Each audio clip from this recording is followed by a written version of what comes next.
Good morning. You're listening to Shamelessly Shontay, and I'm your host, Shontay Lundy. Happy Sunday. Today is a very special episode because I am not truly the host. We have two lovely co-hosts that will be leading this conversation. We have Kerry-Ann. Hello, everyone. And we have Chanel.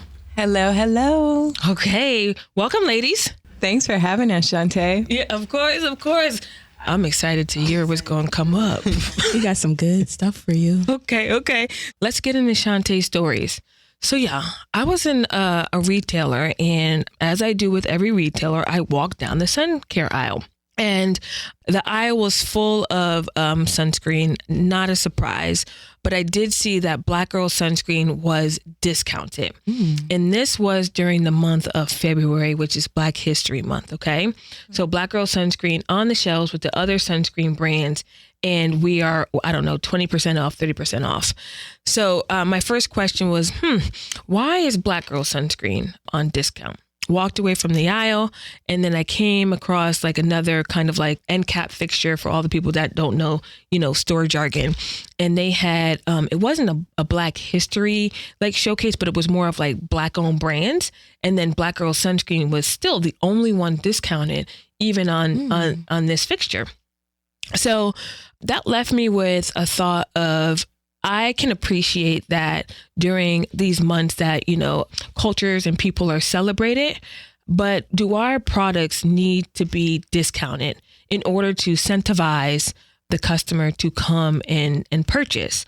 Or should the customer just purchase because they're supporting during this particular month? Would love to hear your thoughts, Kerry and Chanel.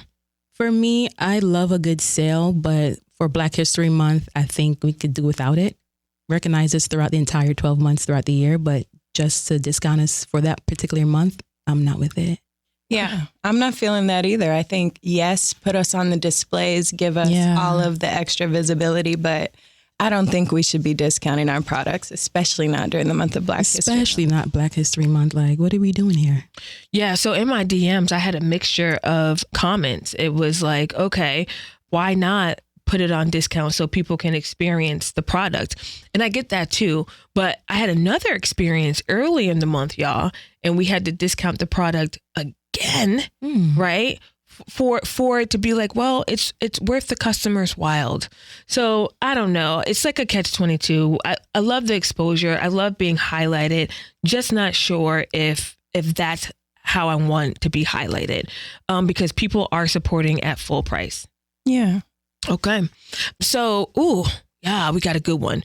Freaknik. Y'all know what Freaknik is? Yes. Yes? Did y'all attend Freaknik? No. I think I was born around that time. I think I was too young. I think I was in Jamaica at the time, I think. You were in Jamaica? Yeah. Okay. I was in middle school, so I was not able to attend Freaknik. But there's a new documentary premiering on a streaming platform. And I want to know what you all think about this surfacing and this content being showed. I'm excited to see it. I feel like Freaknik was the Project X of its time, so I'm excited to see whose aunties pop up on this. Not the aunties. On this footage. No, seriously. I am. Okay, so if you were able to participate in Freaknik, would you have? So just rewind, like not who Chanel and Kerry are today.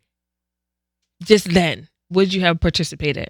Probably. It's a yes for me. At least once to see what all the hype is about. Yeah, I'm going to have FOMO, so I might. I mean, it just feels like it was just pure fun, right? Like not really thinking about all of the life things that we have to think about today. Yeah. Right? Yeah. And then also if there's there's no video, then That's true. you're just doing you. There's no evidence. No Instagram stories. There's nothing. Nothing. There's nothing. Remember when you had to get somebody's phone number? That you truly had to get their phone number. For real. Like, girl, let me get your number. Yeah. How many numbers would you be pulling? You know me. Chanel, what about you? You getting numbers or you giving numbers? Definitely getting numbers. Yeah, I would have been doing my thing. I wish I was my age during that era. I feel like I would have thrived personally.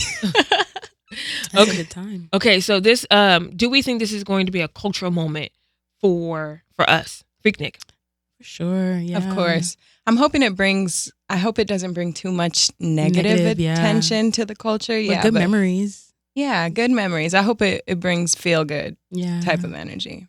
That summertime vibes. Yeah. All right. Well, I'm in there. I'm definitely watching. I'm not going to be on there, but I'm in there. Okay, so we're going to go to break and we're going to come back with a special guest. Whoop, whoop. Okay. To Shamelessly Shontay. This is Kerry-Ann, and welcome back. Everyone is familiar with the creator and founder of Black Girl Sunscreen. If you're not aware of her, you might be living under a rock. She's the advocate, the evangelist for Black Girl Sunscreen, pioneering a sunscreen brand for people of color that doesn't leave that ugly, white, pasty residue. And she's been pushing sunscreen for about 7 years. She's also the one who cuts our check, Chanel. Like the big boss lady. Let's give it up to Shontay Lundy. Hey, Miss Lundy. Yo, what a real intro. Who wrote that? Me. Okay, kudos to you. Thank you. And I'm here with my lovely guest, Chanel. Say hello to the people, Chanel. Hello, everybody. Hello, Miss Lundy. Okay. Put some respect on it. Thank you very much. That's right. Thank you for having us. Of course. So this is going to be a very special episode. 2 parts, 36 minutes. In total. Okay, what you got? All right, Shontay. All right, tell us, Shontay, what was your childhood like? What are what? Tell me. Tell us, Shontay, what was your childhood like? Where are you from? I'm from the Berg. Newburgh. Okay, I'm from the Berg, but that has like a special meaning. First of all, the Berg is spelled B-U-R-G-H, short for Newburgh, in New York, upstate, an hour and a half from Manhattan. Newburgh is a place that you never ever want to live. In the 80s, it was considered a black hole, crack epidemic, no jobs. So if you did have some type of career, you traveled into Manhattan or one of the 5 boroughs to make a living. There are no big companies in Newburgh. There wasn't, large retailers, just kind of like grocery stores. So if you wanted to go to the mall, you had to go to neighboring cities. I went to a pretty diverse elementary school. For middle school, my family did move out of Newburgh to a predominantly, white area, and that was my high school experience. I was one out of 6 black people to graduate, and that was an experience. I did sit on the stage for graduation because I was secretary of the class, and that was a big deal. My guidance counselor said, if you want to, separate yourself from the rest, you have to do these things. Run for a class position, and you will not be in that field, and you will be on the stage. And from that moment, I always took her advice of, how do I separate myself from the rest? So I ran, and I was on that stage. I also got best dressed. Of course you did. In high school, and I got best dressed in prom. Oh, okay. That was the big one. That doesn't surprise me. Right? That was the big one. But it was like a V-neck dress. At that time they didn't have makeup to really match my complexion, so it was a little off. And then I had the French roll. The French roll. Stop it. Not the French roll. Ooh, my mom used to do that. That was fly though. It was fly. Did you have a little bayang? Mm-mm. But I was proud though. I didn't put a sock in it or nothing. Yeah, it was all my hair. That was all your hair? It was on my hair, and it was thick. It was a thick roll. Shout out to that. Yeah. Big flex. Yeah. That's a big flex. And in my high school, it was a wild high school, y'all. I'm gonna tell you, the people were grown for their age. They were grown. Mm-hmm. Lots of stuff happening in the bathrooms. No, seriously. It goes down in the bathroom. Lots of stuff happening. I mean, you could have been expelled, but like nobody cared because it was like 12th grade. Like, what are you gonna do at this point? That's true. Like, what type of activities were taking place in the restaurant? I mean, I went to I lived in a predominantly white area, and I'm gonna just say no more. Keep it like that. Yes. And that's what was going on at the senior prom. So that's the really young Shontay in terms of like, my high school years. I played the violin for a really long time. I love playing the violin. But when I got into high school, I felt like it was too nerdy. Shit, I know. But I feel like that it's all about image when you are in, middle school to high school and carrying around this violin, big thing is impressive. It was a perfect fit for me because I got long, lanky fingers. So in order to slide down the neck, your hand has to extend as well as your fingers. So my music teacher, she said like, this is gonna be perfect. I cried the day she announced my instrument, right? Because everybody in the class had to play an instrument, and I wanted to play something sexy like the flute or the clarinet. And she gave me that damn violin. I was mad, but I became really good because I practiced every day, even through the summer. So did you come from a music family or something, or no? No, I didn't. But I was good at it because I practiced. I was writing music. My pitch was good. My fingers were sharp or flat or whatever it needed to be. I just practiced, and that's what I dedicated my time to.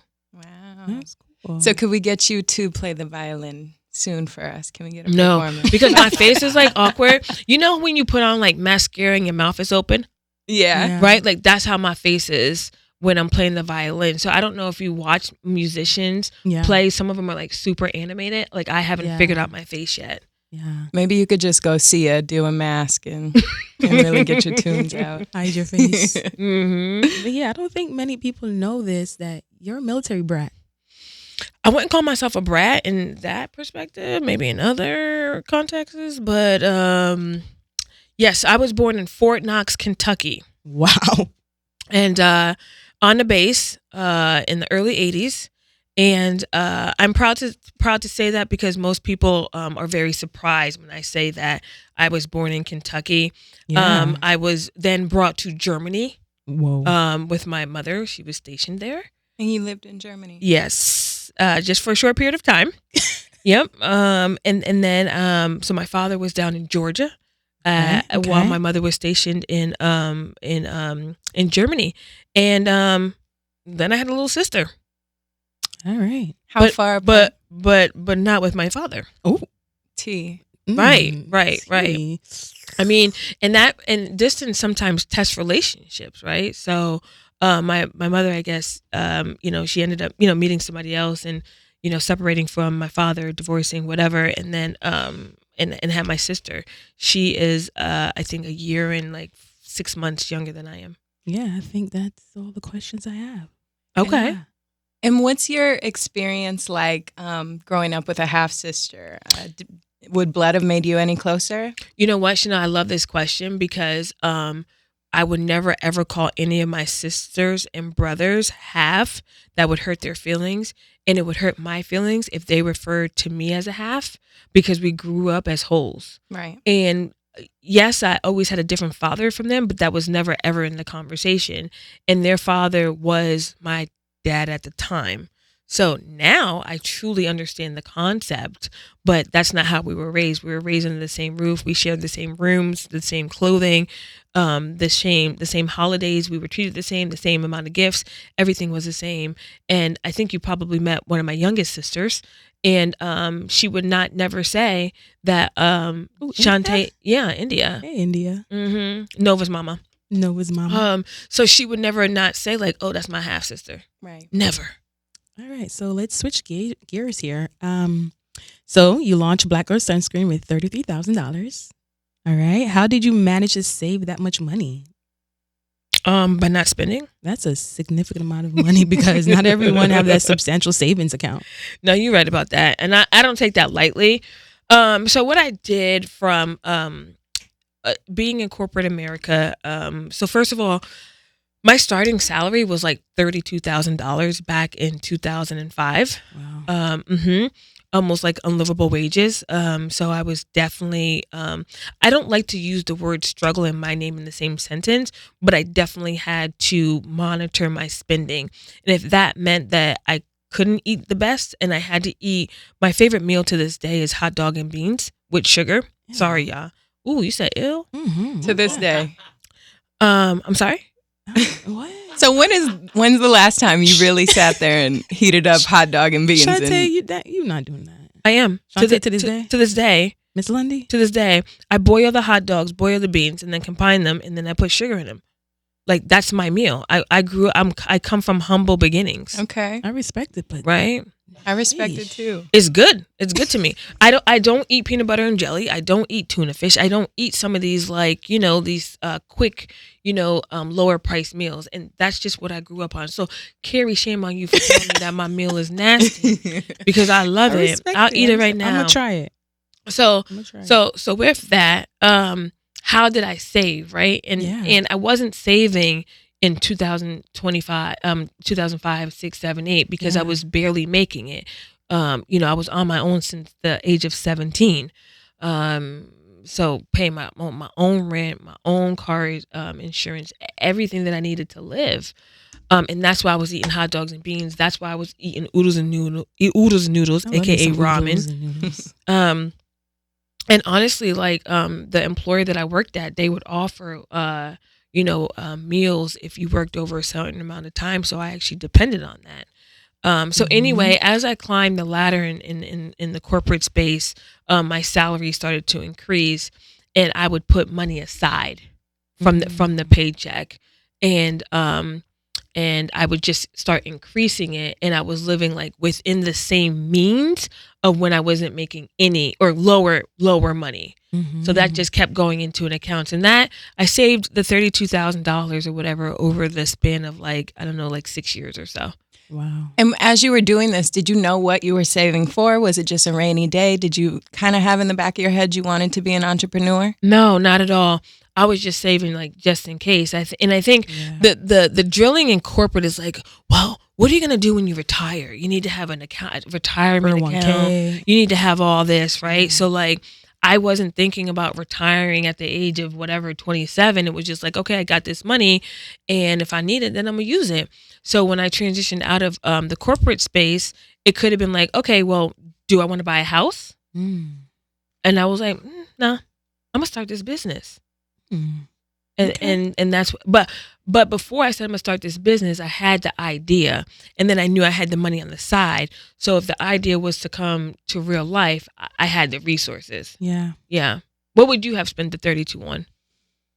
I don't know. I think I would probably go in the same direction you took it, starting a business. Yeah. I don't know. What about you, Kerry? I gotta sit with that one. That's You buying a Birkin? Absolutely not. Child. No way.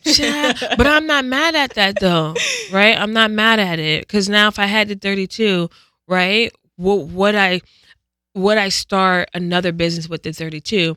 I think that my thinking would be I need more than 32. Right. Whereas when I first started, I was like, this is more than enough. And I knew that I was going to have to constantly reinvest. I sold countless pairs of shoes and bags on eBay to make things work. That takes I me was back. I was I not love it. getting my hair done. I was not getting my nails done. Yeah. I was working at a gas station. So first of all, working at a gas station is Gas real station? because people was coming in and buying Black and Miles, lottery tickets, and filling up. So yeah, it wasn't easy. And it was like $25 an hour for 3 hours for $75 just so I could put gas in my tank. That was the sacrifice. I respect the hustle. Yeah. All right. So now that you're an active CEO of Black Girl Sunscreen, with so many people's livelihoods dependent on you, how do you manage this responsibility? I am grateful and proud that I am able to do this. I never ever once thought that I would be in this position to provide a livelihood for an awesome group of professionals. Yeah. I take it very seriously. And for the folks that come into Black Girl Sunscreen, that should never even be a conversation. But I do remember this one employee, let me tell y'all, this one She's employee, excited, y'all. Y'all should see yes, it. because she was trying it. And she gonna know who I'm talking about when she listens to this. She came into the office, okay? She came into the office and went to our CFO. And she was like, oh, y'all got my payroll information, right? Probably. My check gonna hit. Mm-hmm. She didn't use the word hit. My money's gonna be in the account, right? And when the CFO told me, I was like, You ain't getting nothing. No, but like, some people have concerns like that when they come into a startup / growing business are the resources there, right? And what I want to make sure that the professionals that come into Black Girl Sunscreen, that's not even a thought. Because we doing too much, right? You can do a quick search and see what we did, what we raised, where our distribution is. So for me, I don't take having that responsibility lightly. And what it means to me is that I have to work 25 times harder Mm-hmm. to generate whatever I'm generating. Yeah. 25 times harder. So I'm up early. I'm up late. I'm doing what I can because I'm not letting you down. And I'm definitely not letting myself down.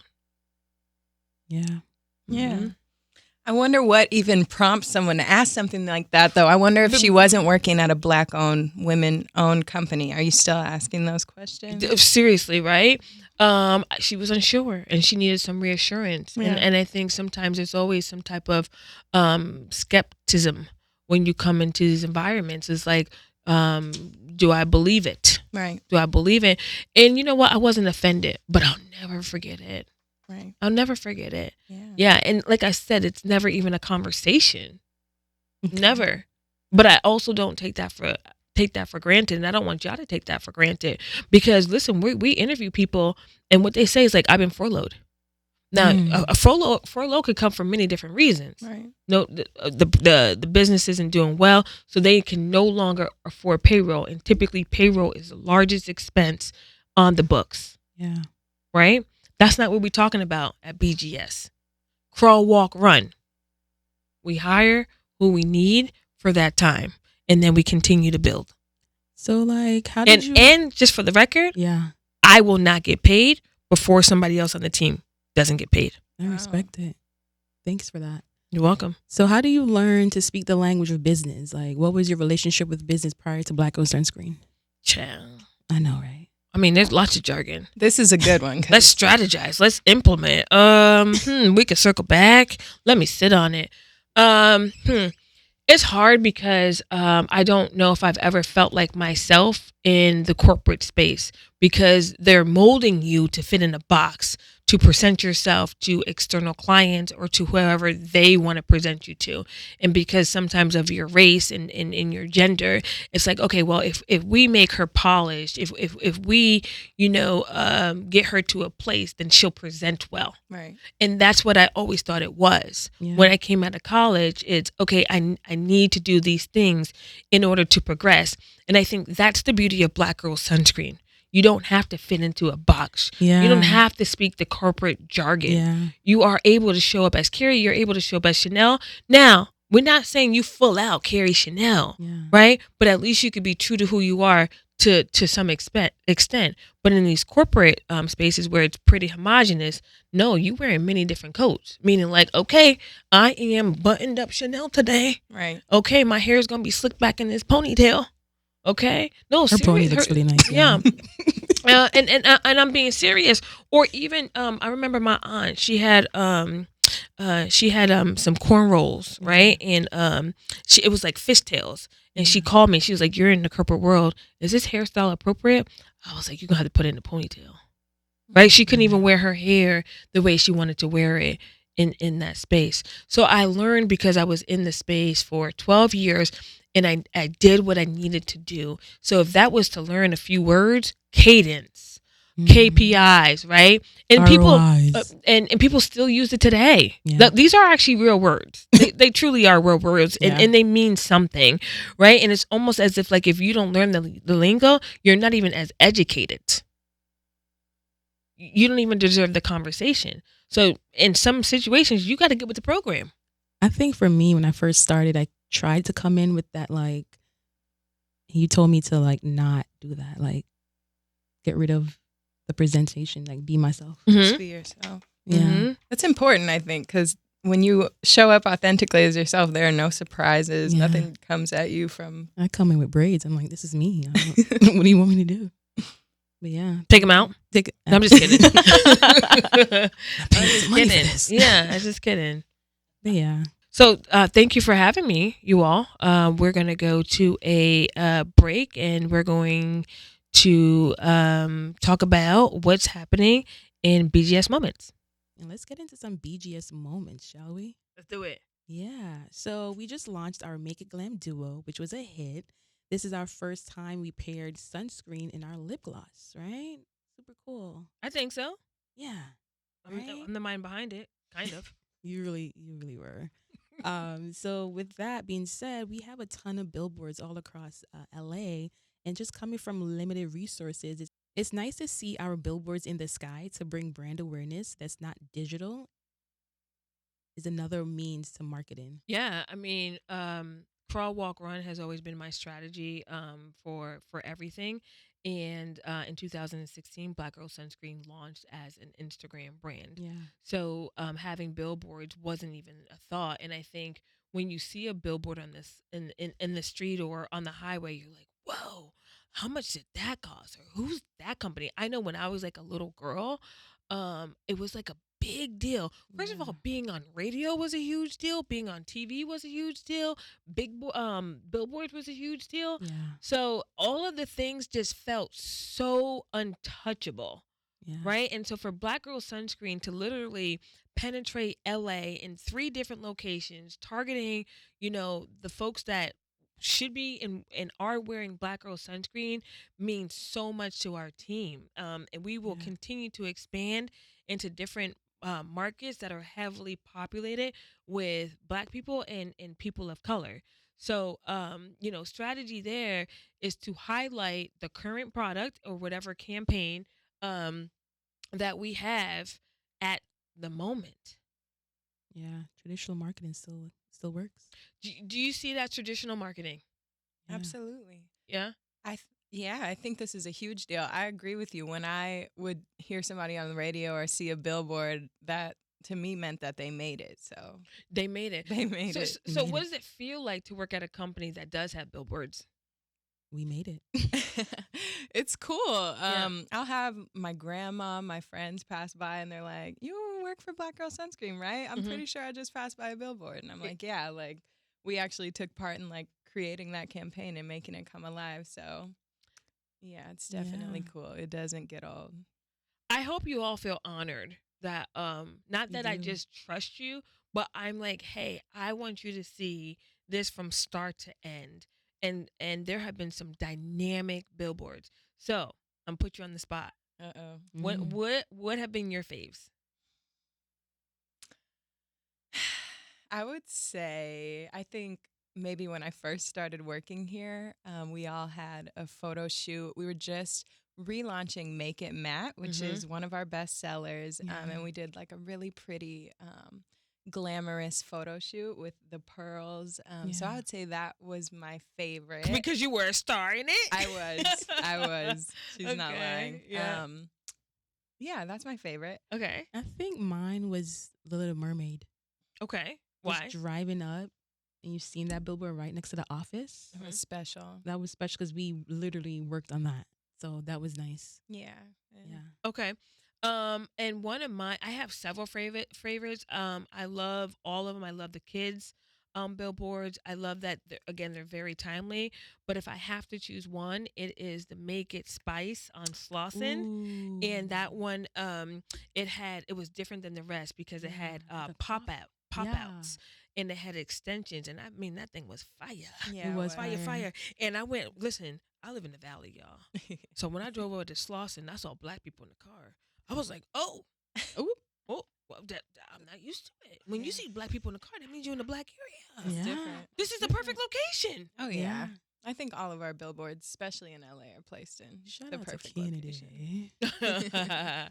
Okay. Thank you so much, Chanel and Kerry-Ann, for talking about what's happening at Black Girl Sunscreen.